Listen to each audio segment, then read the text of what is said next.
Welcome back to the Beer Fueled Fantasy Football Podcast. We are now here post-draft.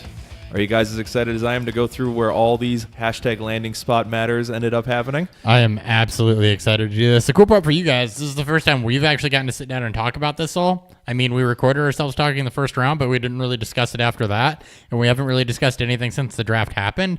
So this is actually going to be like the real unaltered conversation between the three of us about this. Yep, we'll try to not get into any Brian Hoyer incidents in this episode where we spend 15 minutes talking about something that doesn't really matter, but we'll see. Challenge accepted. Well, this episode's round one, so it's going to be hard to talk about things that don't matter. Watch us. We'll find a way. It's true. Lamar Jackson at the end of the episode is a prime candidate. Yeah. All right. So before we get into all of that, though, just a quick couple shout-outs. First off, thank you to everyone who did watch on YouTube for our live stream of the NFL draft for round one. I think we ended up getting between, I think it was about 10 and 20 people pretty much through the entire night was watching. So thanks to everyone who was able to do that. That's a, like 200% improvement on last year. So. Yeah. I mean, we're getting better. There's a few technical hiccups we're going to try to address for next year. But as long as we're doing this podcast, that's something you guys should look forward to every single year. Just chill with us, play some drinking games, and we'll bullshit about the NFL draft. Yep, That's we right. do it once a year, so we're still figuring things out as we go. It's not like we do that part every week and know what to expect, so it'll continue to get better. Beyond that, just as always, that is Beer Fueled Fantasy Football on YouTube if you want to subscribe there so you can catch it next year, or if you want to watch some highlights from the night, you can jump through that and watch us saying some crazy stuff with various draft picks. Yep. Beyond that, quick shout out to We Are Fantasy Sports for posting one of our articles that we wrote over the weekend for the round one recap. So that got posted up there, so you can go check out that as well. And then lastly, for Twitter, just individually, at Nick Sparts. Dan Thury's across the table from me. At Thury BFF, sporting blue today. And to my left, Christopher Hopper. At Hot BFF with T's P's, sporting a yard I need to mow after we're done with this. And the show is at Beerfield FF on Twitter. Give us a follow there as well. We're almost to 2,100 at this point. But I think we got enough to talk about this episode that we shouldn't bullshit any longer. Let's get to a beer preview. I wasn't ready. Beer Fuel.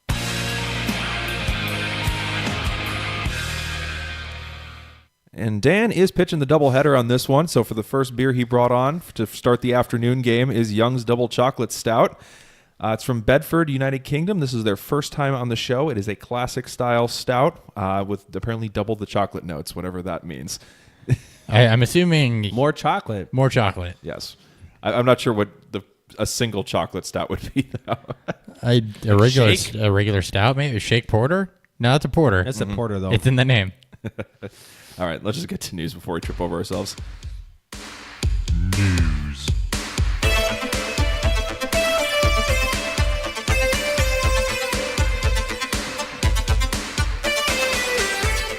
All right, and the way I decided to cut this down so we weren't spending 45 minutes on news was only did any fantasy-relevant players that were traded during the NFL draft. There was 3 of them. The big one was Martavis Bryant is shipped from the Steelers to the Raiders for a third-round pick. Yeah, it gives the Raiders a speed guy outside opposite Cooper, so that's good for them. I mean, they got rid of Patterson, didn't they? Yes, he's in New England. So he was kind of their speed guy. They got rid of Crabtree, so they had an opening and that need and kind of your traditional route guy, deep threat underneath type of configuration. So plays out well for him, and more so it just gives Juju the clear wide receiver 2 role in Pittsburgh. I'm more interested to see what they do with Bryant and Jordy now in Oakland. They're going to rotate them in and out. They're going to move Jordy strictly to the slot, have Martavis run outside like Hopper just said. So I'm a little interested to see what Oakland does with this. I think they pretty much exclusively run 3 wide receivers in Gruden's offense, so probably going to have all 3 on the field at all times. And I could see them... Well, it's pretty popular nowadays to run 3 receiver sets, so... I also would expect. I could also see them moving Martavis into the slot sometimes too to try to create mismatches. So I would expect Jordy and Cooper even goes into the slot. So I think all 3 of them will rotate. Yeah. Other big trades, no, not really big trades. Tavon Austin was traded to the Cowboys by the LA Rams.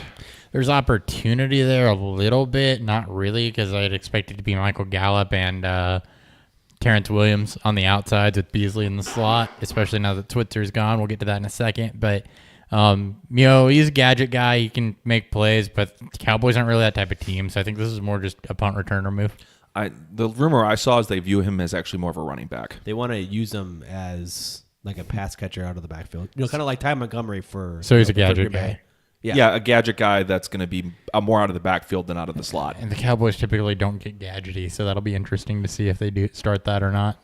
Yeah. It just seems more. Their offense is definitely not imaginative. I'm hoping with some of the players they've added here, which we'll get to one of them in Wednesday's episode, hopefully they can start trending that way. I think so with that in Austin, but we'll see. We'll see. All right, and then since it's kind of a similar player between Beasley and Austin, they decided they no longer need Ryan Switzer. They traded him to the Raiders as well. This is intriguing to me with Jordy being as old as he is. Switzer projects as out of last year's draft as almost a straight slot guy with some athleticism. So that's definitely something to watch. And if you have dynasty roster spots, if you're on a rebuilding team and he's not owned, it may be worth a pickup and stash there. Just because Jordy is older, if he runs exclusively out of the slot, Switzer would be in a position to potentially replace him. He's a guy we liked a decent amount last year. So just keep an eye on him. I think the main reason to make this move now for them was to immediately get a punt returner and possible kick returner in place with Patterson gone. So I think this is probably more of a special teams trade for the Raiders initially with some possible future wide receiver upside. Yep, that's exactly how I view it too. It's a special teams trade now with a possible slot guy later down the road. All right. Shall we get into the recap of round one? Draft recap. Whoa. Whoa.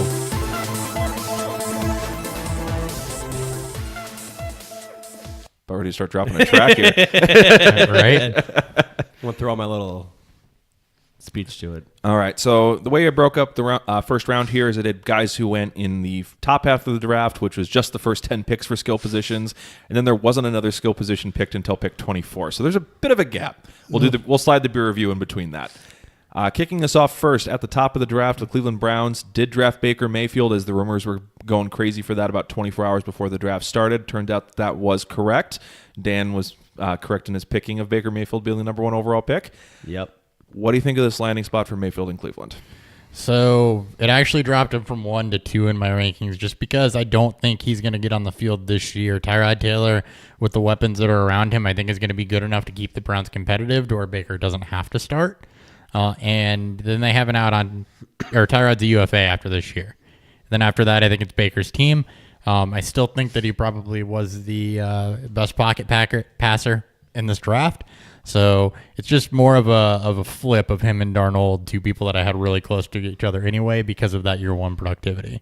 I think it starts out as Tyrod, and that's what Hugh Jackson wants. That's what everyone just assumes. I think being the 101 pick, if Tyrod struggles at all, one bad game, he may get pulled for Baker. I don't care if the team has won 6, 7 in a row. I think that is the plan at this point.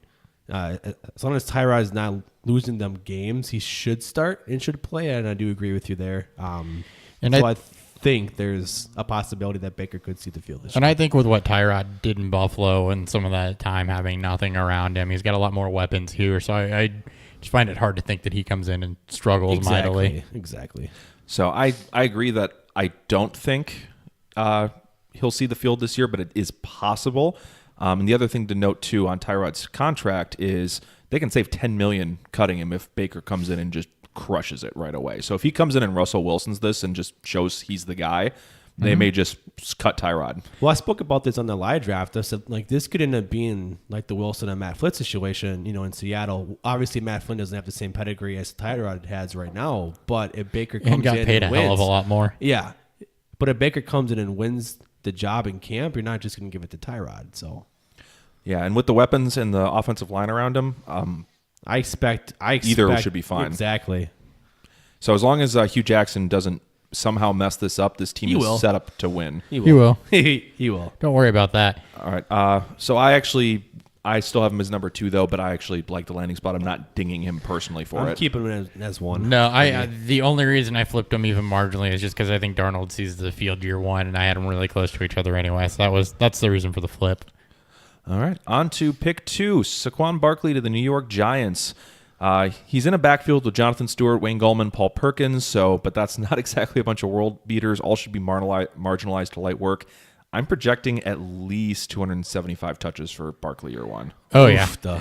No, I agree with you. I think he gets 275 or so touches. It's more of a passing-oriented offense. So that's why I don't think he'll be over 300 like, Gurley with the Rams is or anything like that. But they went in the second round and drafted a guard, too. They drafted Will Hernandez. And to me, that says, look, this is what we want to focus on. This is the part of our game that needs to get better. It's the part of our game that was missing. Obviously, doesn't do anything to hurt his draft stock. He's an instant 3-down back and will be the 101 rookie drafts. And I think he probably is a top 6 redraft pick easily. I'm not sure he's quite that high, but he's definitely getting close. I'd probably take him closer to 9 or 10. I'm a little more concerned on the fact he's being drafted as obviously the main running back, and then his biggest draw point is his pass catching ability. But there's still a lot of mouths to feed there. I mean, Odell is going to command a lot of targets. You got Evan Gringer, you got Evan Ingram, who needs targets to be productive. You got Sterling Shepard, who is a good route runner and a great number 2 receiver.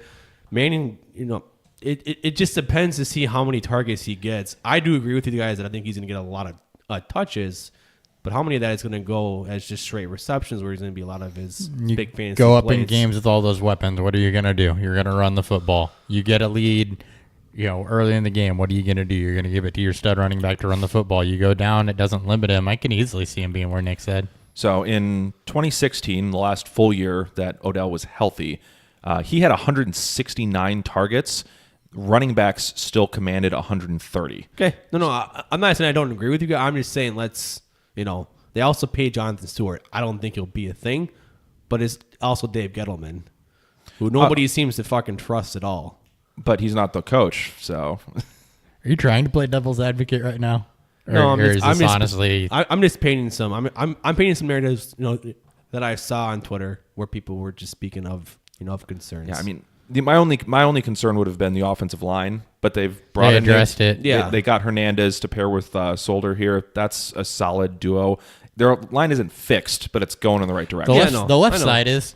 Yeah, left side is. The left side's fixed. Flowers is still an issue over there on that right side. But. Yep, but I'm not sure if they'll end up trading him or what that move is, but they that'll be something they'll work on for the next few years. But Barkley should still be fine. Yeah.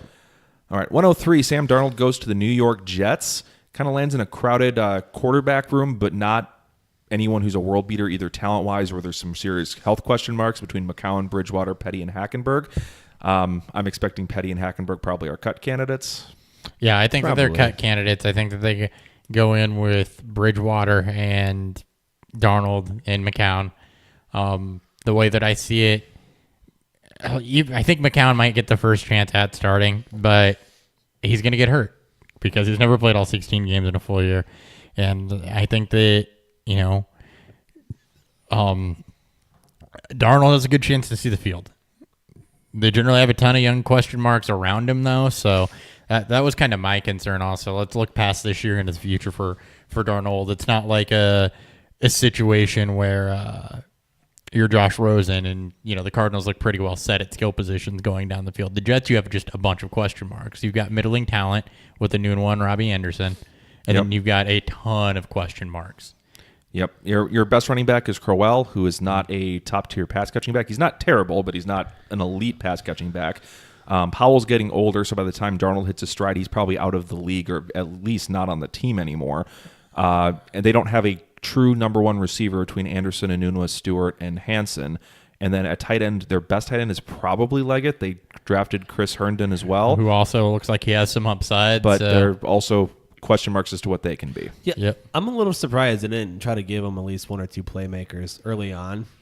Like one of the running backs there, who could have beaten any of these guys in the backfield. At least one of the receivers that fell, essentially in the second or third round. At least give him someone to grow with, because just like Hopper said, we don't know who the playmakers are outside of maybe Numa if he comes back healthy.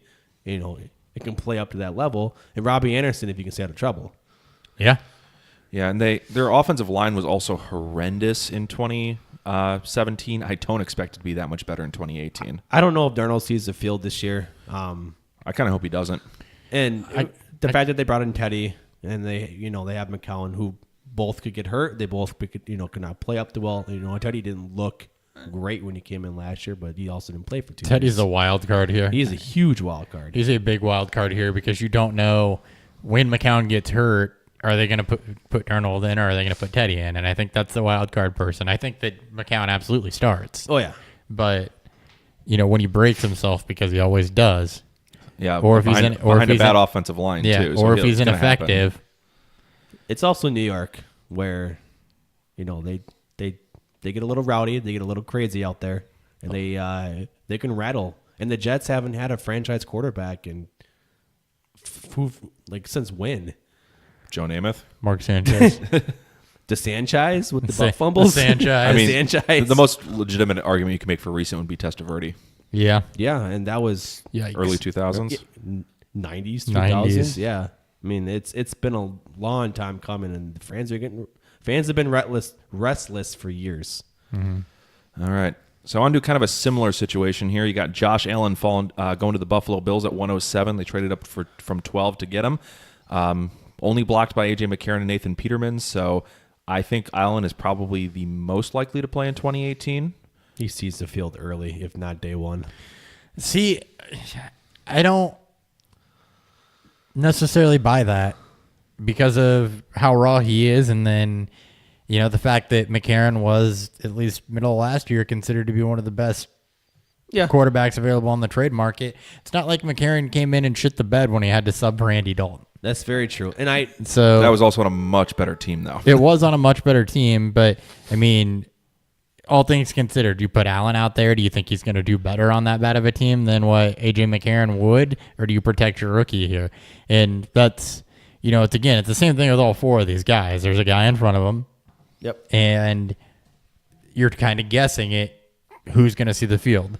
I think that McCarron plays well enough on this team-friendly 2-year deal to where Josh Allen doesn't see the field. And if there's anybody in these three that I don't want to see the field year one, it's Josh Allen. Exactly. And that's the best case scenario. It's that McCarron, plays well enough. Or not even McCarron. Let's say they let Peterman Darnold sit and they just put Peterman out there and they just let the year go. What the Browns should have done last year with Kaiser, what a lot of teams should have done with their quarterbacks, such as just rushing them out there, your team's not going to probably do better. So why throw them out to the wolves like that? And Josh Allen needs to sit and learn, grasp the concept that he needs to. Obviously, you want to see him get some playing time, but this could end up being a Trubisky situation too. Another guy who didn't have Trubisky didn't have a lot of experience under his belt. He looked good what he had, but he didn't have a ton of experience.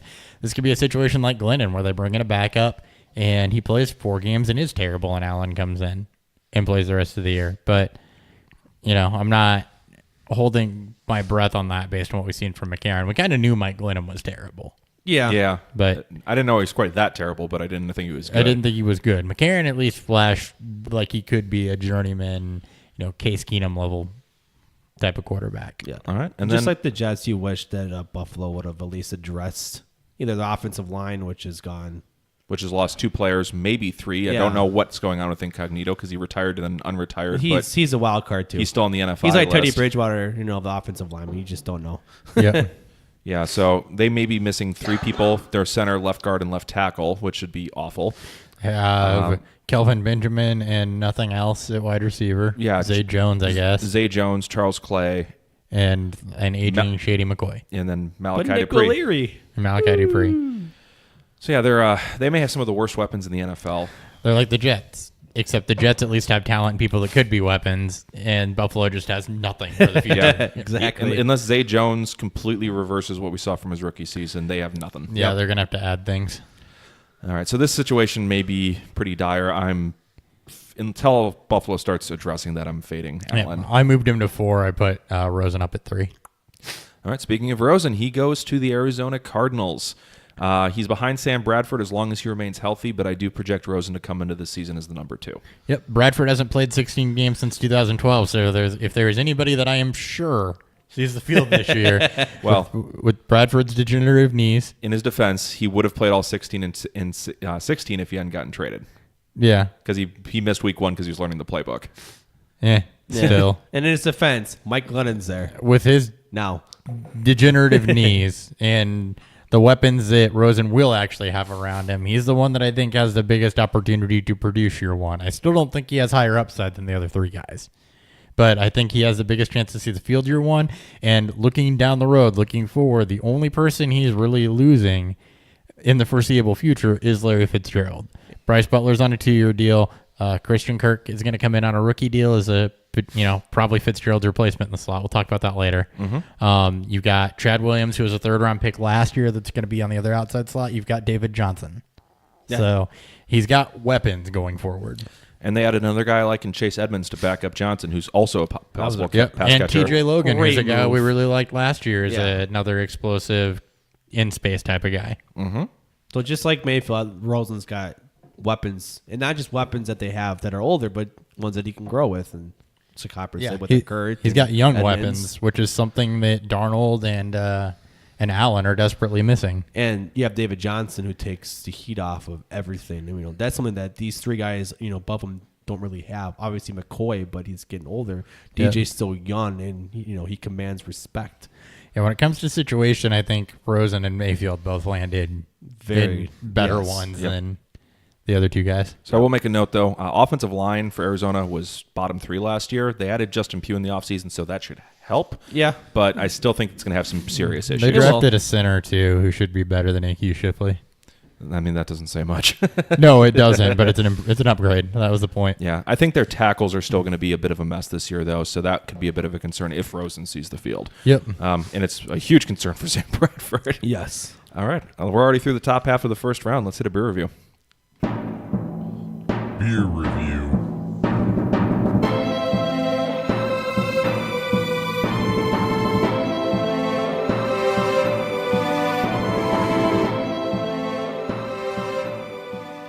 I don't know if it's the cough drops, but I'm not a big fan. Maybe Probably the cough drops. It's gotta Probably be the cough drops. Let's throw your review out. Well, We normally do. I don't think we keep mine intact anyways. We normally do. All right, so our first beer we've had on from England on this show, it is Young's Double Chocolate Stout. Hopper, what did you think? The bitterness and the chocolate notes are definitely there. The dark chocolate of it is. It's very forward with that.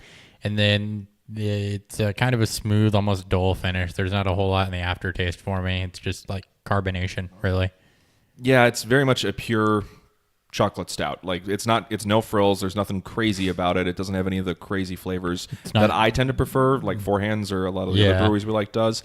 But if you're looking for a classic just chocolate stout, this is kind of similar to the Anchor Porter we had on earlier. I think it was about episode 40 or something, where that's just a really good example of a porter. This is just a really good example of a chocolate stout if you don't want anything crazy going on, or if you're trying to introduce somebody to the style. Yeah. No, this is actually one of the first beers that I gave Live Studio audience to show her the style. Yeah, this would be just a great example of, do you want to know what a chocolate stout tastes like? This is a basic chocolate stout. Word of advice on this one, though, by the way better out of a bottle than out of a can. Because I had it last time out of a can, and that was not good. It's got to be tough to keep cans in good condition sipping overseas. Yeah. So, yeah, definitely recommend the bottles if with that note.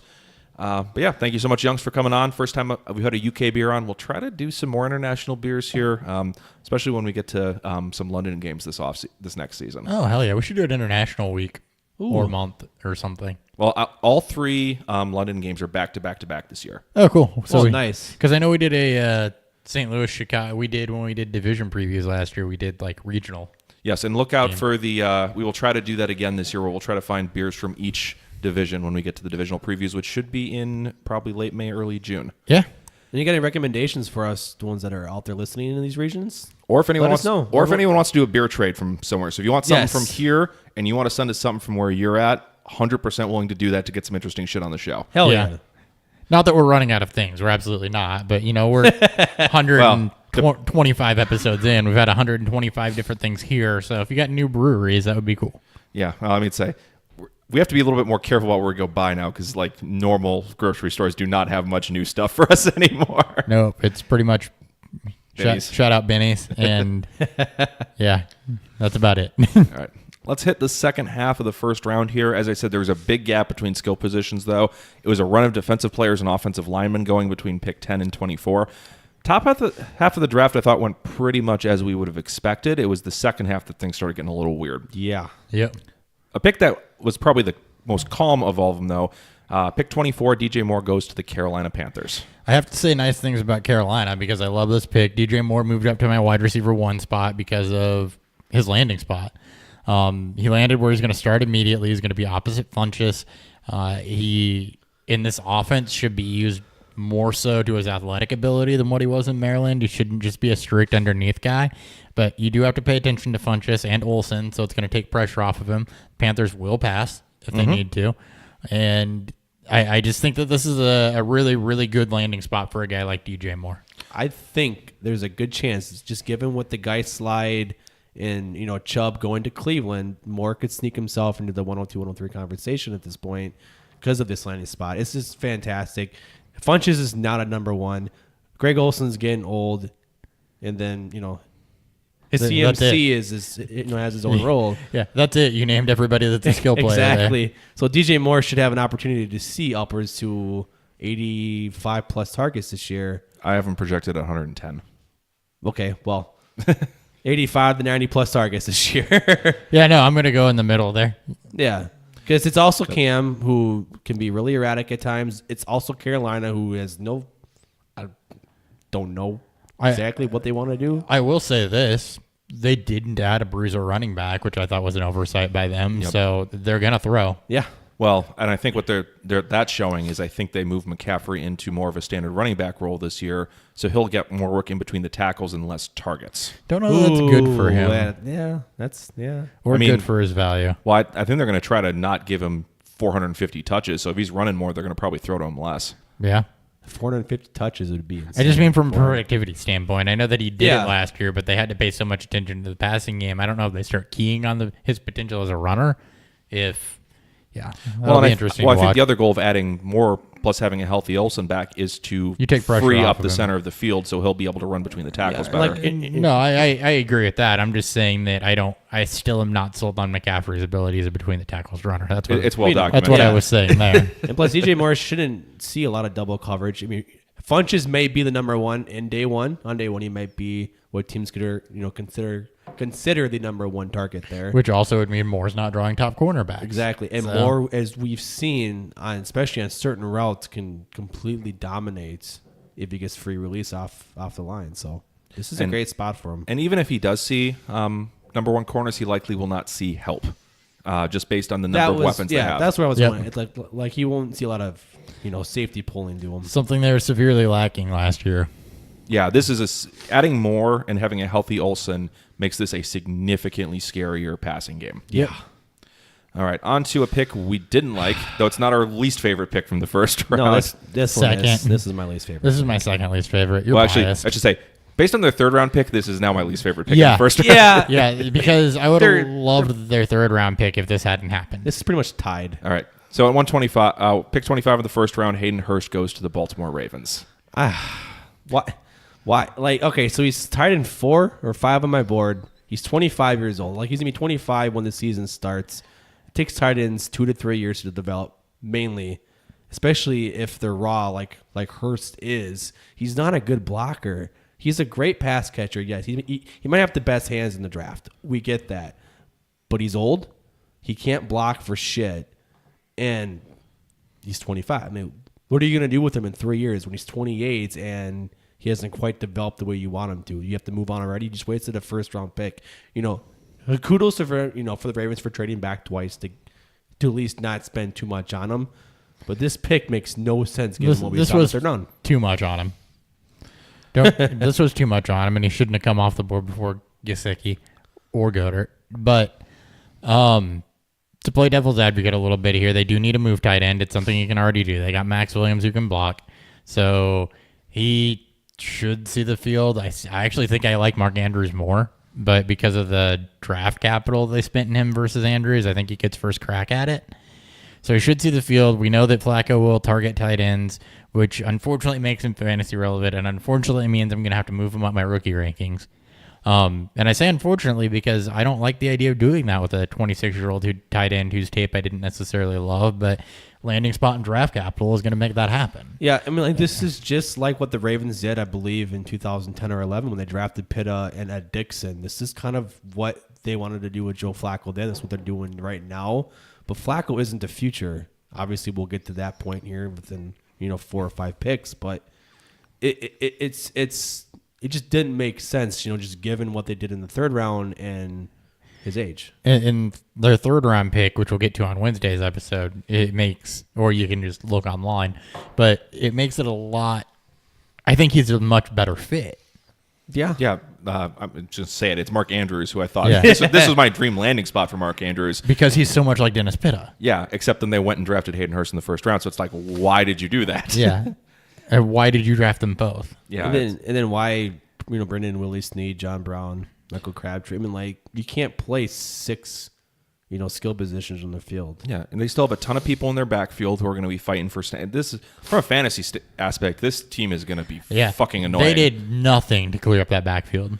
So I'm not sure this is a good NFL move. It's terrible for fantasy. This whole thing. I don't even know it's a good sucks. NFL move because neither Hurst. No, I said it was a terrible NFL move. Like I don't know if Hurst or Andrews could block. Hurst has the athletic upside too. Sure, Andrews is better at it, I think, right now than Hurst is. On the line, especially. In line, especially. Yeah. Yeah, I'm not sure quite what they're doing here.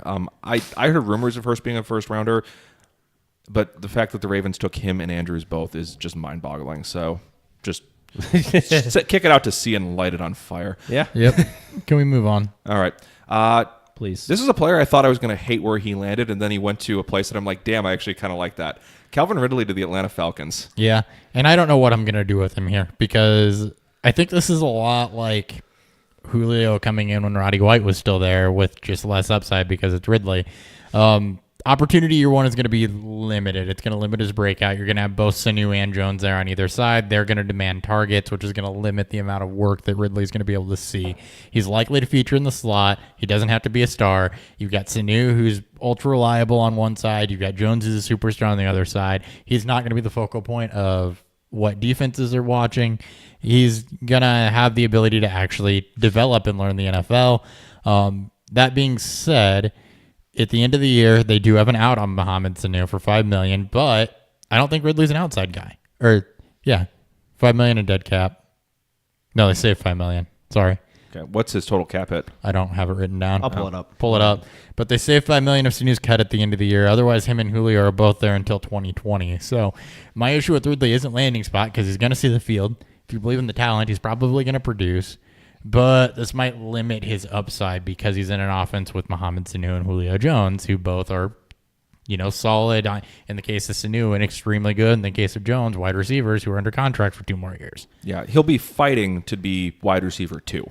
With Sanu. Yeah. They'll save, looks like $4.2 million next year. And how much is the total cap hit? It's $6 million and then 2.8 in dead cap hit.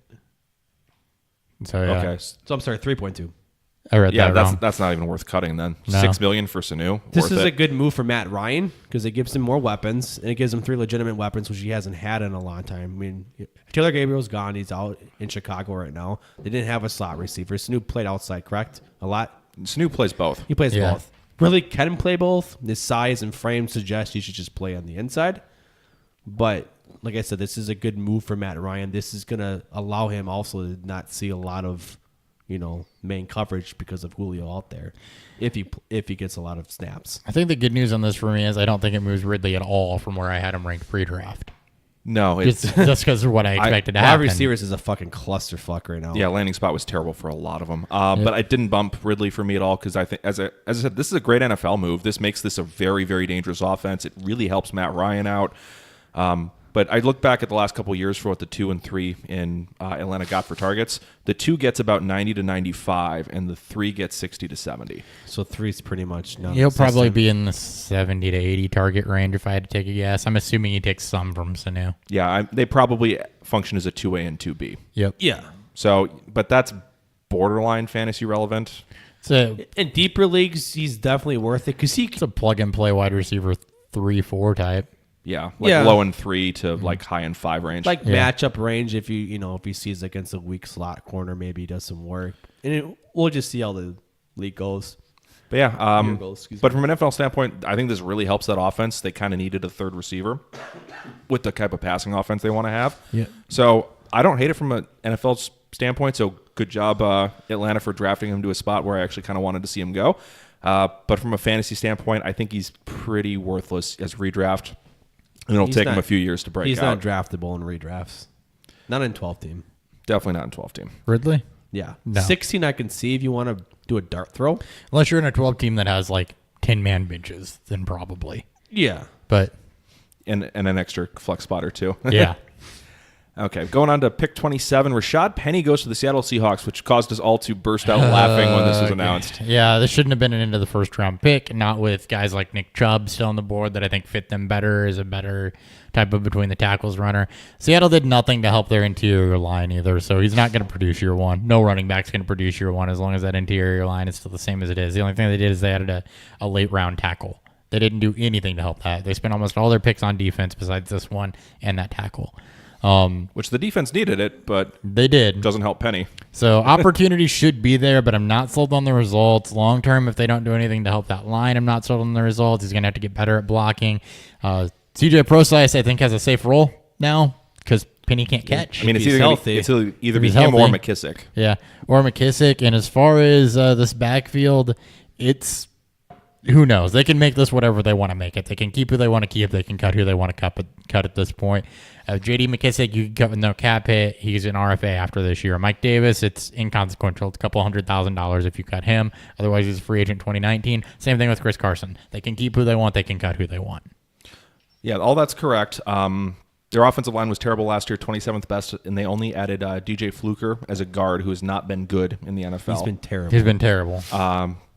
So they did add a blocking tight end in the 4th round in Will Disley. Disley. So he may help a little bit, but it's not expected to be a major system. The only positive I want to bring out in defense of Rashaad Penny here is they did bring in Brian Schottenheimer as their offensive coordinator, who historically has only used one back in his offensive schemes for the majority of his touches. Yeah, no, I think the opportunity is going to be there, absolutely. I think that he's going to get touches, and I think that that's going to make him worth something in both redraft and dynasty. It just is going to It's just really inefficient This touches. is just reminds. it's going to be ugly year one. It's going to be a lot of touches, a lot of inefficient touches. Penny has the big playability. We've seen that on film. Obviously, he's a raw pass blocker, and by raw, I mean he's about as raw can get. He does have some pass catching upside to him. He's going to be in a system where they do a lot of running back screens to produce, the blitz and pass rush against Wilson. The fact is that they wanted to make this a more of a run-focused team, yet they didn't. They drafted one offensive lineman in the 6th or 7th round. Like this draft for Seattle made no sense to me. Absolutely no sense. Yep. And to get back to the point on Schottenheimer, based on his traditional use, expect Penny to have 250 plus touches. Yeah. I think I it's going to completely be agree, yeah. 250 plus touches at Leonard Fournette types of efficiency last year, which is I was thinking more like rookie Melvin Gordon. 3.7. Yeah.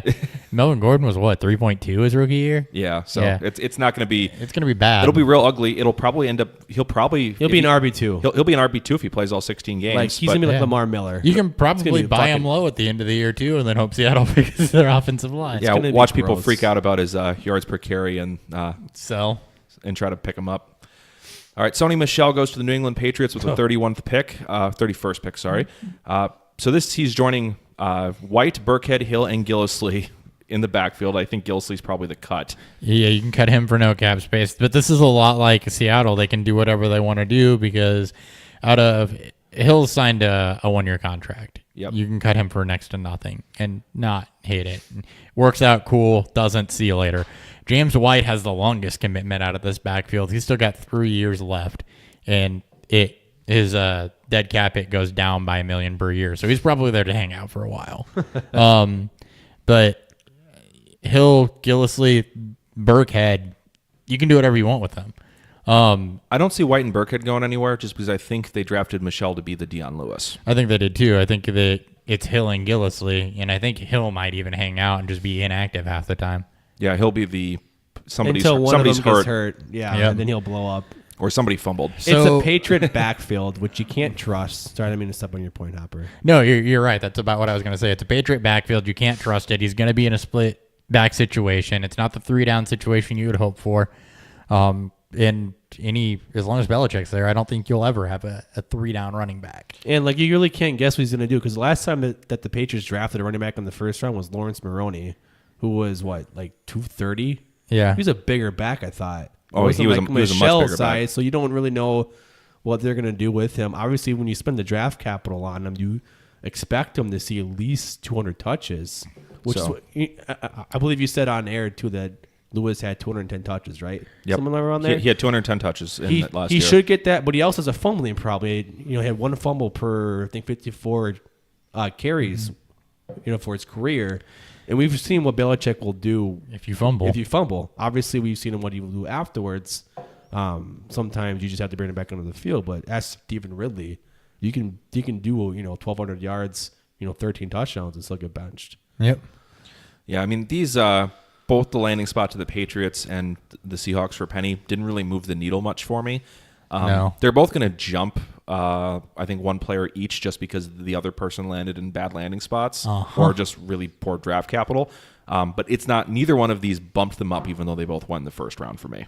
No, it didn't me either because of where they landed. And, Penny's is in a terrible situation, and Michelle's going to be in a split backfield where even though he sees like Alvin Kamara levels of workload, I don't expect him to be as efficient. He's not So- Kamara. No. He's not Kamara at all. So The only other good note I have, they did add Isaiah Wynn, who should Yeah. help the run So game. pissed. I wanted him to go to Minnesota. We man. had the shot. We didn't take him.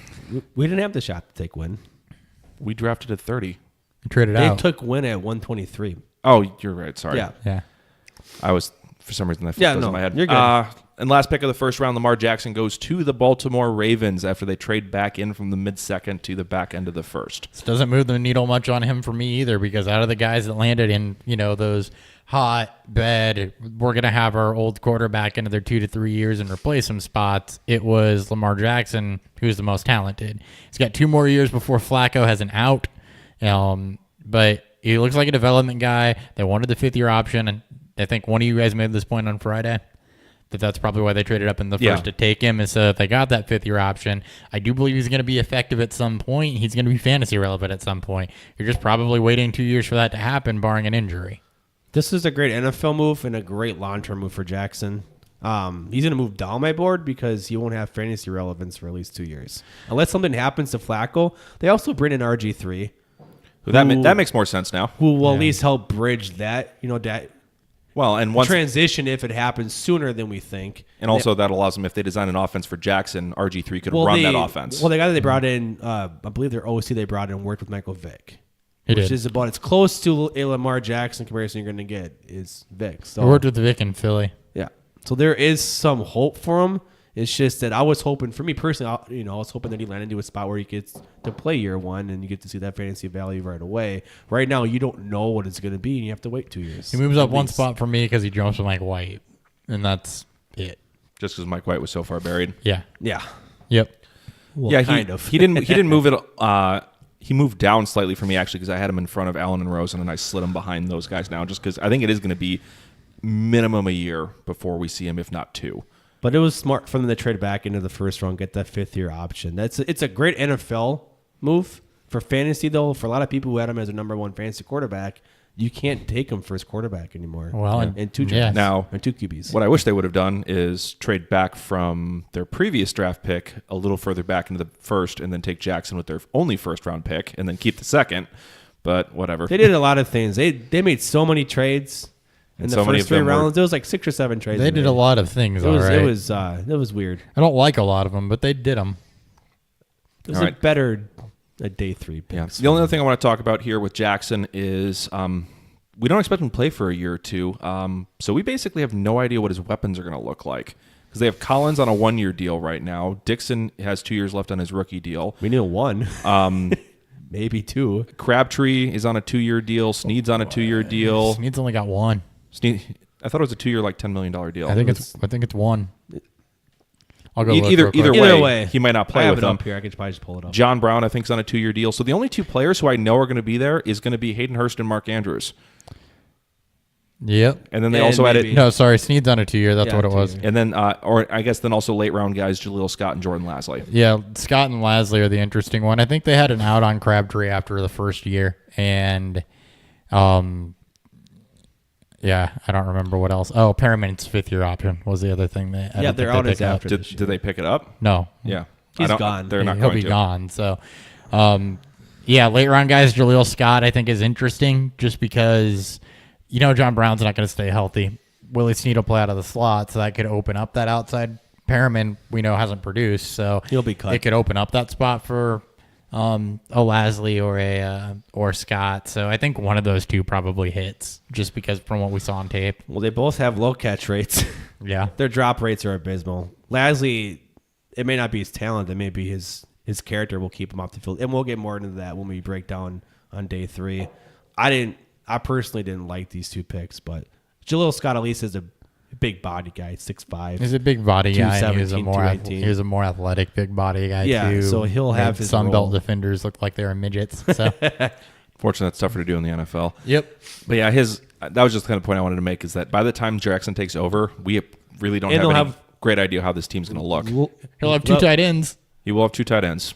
And they'll have a new GM after this year. So we don't know how the fuck they're even going to pick the Yeah. picks. Thankfully, I think they'll have a new GM Yeah, after this year. His Newsom last got 2 weird. years have Yeah. been really bad, especially for skill positions. But overall, I've been happy. Yeah, I can't tell if it was a GM and if it was the owner in his ear or if he's just losing it. But Newsom got weird. It was his Yeah. love for Alabama, and he's never really been great with skill positions early in the draft. Yeah. All right. Well, that's enough for round 1 there. We are going to call it here as you see Hopper running off film if you're watching this on Beerfield Fantasy Football on YouTube. So go ahead and check it out there if you do want to see the video version of the podcast. We'll be back Wednesday covering day 2, which will be rounds 2 and 3. So we'll have to pick up the pace a little bit on these. But thank you so much for tuning in, and we'll catch you guys next time on Beerfield Fantasy Football. See ya.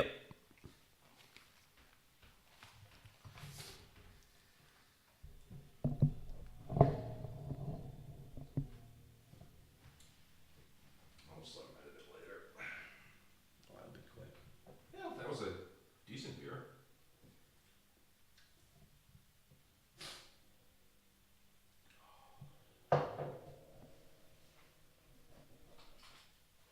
Was it fun out there last night? It was good.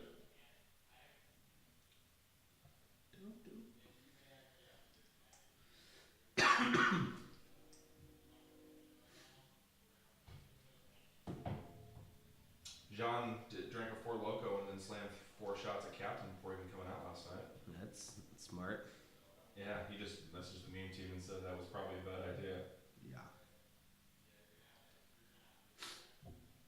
We could have brought up Darren Sproles, maybe. Probably not. Yeah. I'm not sure how fantasy relevant he's going to be. It'd be more or less he's going to block guys. It hurts Clement more than it helps Sproles.